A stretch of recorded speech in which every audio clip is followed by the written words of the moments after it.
अनि यहाँ मेरो साथीभाइ साथी विशेष नेपाल रोडमा सहभागी प्रतियोगीहरूमा मेरो नमस्कार।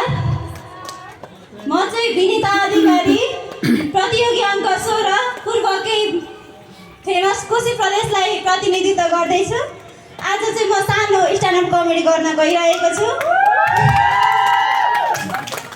मेरो अगाडि मभन्दा सिनियर कमेडियन पनि उपस्थित हुनुहुन्छ, उहाँलाई पनि मेरो धेरै नमस्कार। म उहाँको बिग फ्यान है, सानैदेखि मेरी वास्ते हेरेर हिँड्यो है। हँसाउन के कति सक्छु त्यो त थाहा भएन, सिकाउनुहोस् मेरो यस प्रतियोगितालाई।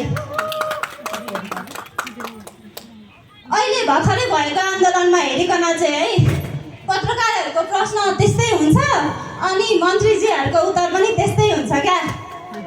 सोधिरहनु भएको हुन्छ पत्रकारहरूले, आर्जु राणा र कुकुर बिचको कम्पेयर के, तपाईँ र उहाँ बिच चाहिँ के फरक छ त? अनि उत्तर उस्तै छ, उहाँ र म बिच केही फरक छैन, सेम सेम हो। तर होइन, त्यति वफादार कुकुरहरूको अगाडि आर्जु राणालाई कम्पेयर गर्ने हो त? अपमान भएन? बाटोमा हिँड्दै गरेको मान्छे त मन्त्री हुन्छ भने, बाटोमा किताब बेचिरहेको मान्छे मन्त्री हुन्छ भने मेरो काकाको त स्टेसनरी छ क्या झन्। उहाँ त स्टेसनरीमा किताब बेच्नुहुन्छ, गाउँभरि उहाँ त प्रधानमन्त्री हुनुपर्छ भनेर हल्ला चलिरहेको छ। ठिक छ। अनि अब खासमा आज त यो मिसेस नेपाल वर्ल्डको कम्पिटिसन हो नि त, थाहा छ? खासै राम्रो देखिएको छैन, किनभने यो विवाहित महिलाहरूको कम्पिटिसन हो है, अनम्यारिडको होइन।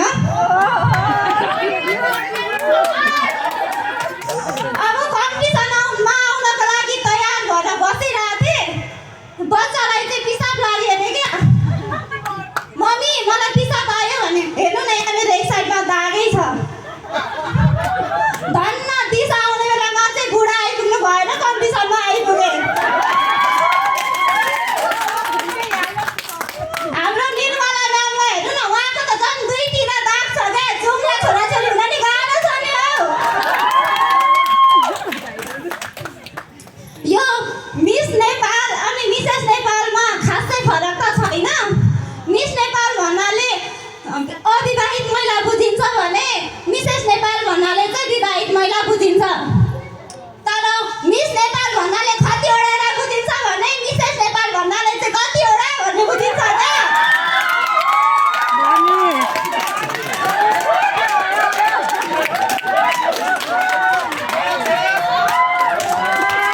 अब मिस नेपाल भन्ने बित्तिकै प्रायःलाई म्यारिड भन्ने याद आउँछ नि त है। अब यो ब्युटी कम्पिटिसन भन्ने बित्तिकै चाहिँ प्रायः सुन्दरताको कम्पिटिसन भन्ने बुझिन्छ है। तर म चाहिँ मान्दिनँ क्या, यो सुन्दरताको कम्पिटिसन भन्ने मलाई लाग्दैन क्या। यहाँ त कम्पिटिसन मात्र भइरहेको छ जस्तो लागिरहेको छ। किनभनेदेखि मैले बिहानै अल्ला हेरेर आएको छु क्या, म कस्तो छु भनेर। कसरी पत्याउ? पहिला अब नेपालमा चरीडन हुन्थ्यो भने अहिले चरीडन होइन, सुदन हुन्छ क्या, सुदन गुरुङ। अब यो मिसेस नेपालको टाइटल अथवा विनर भइसके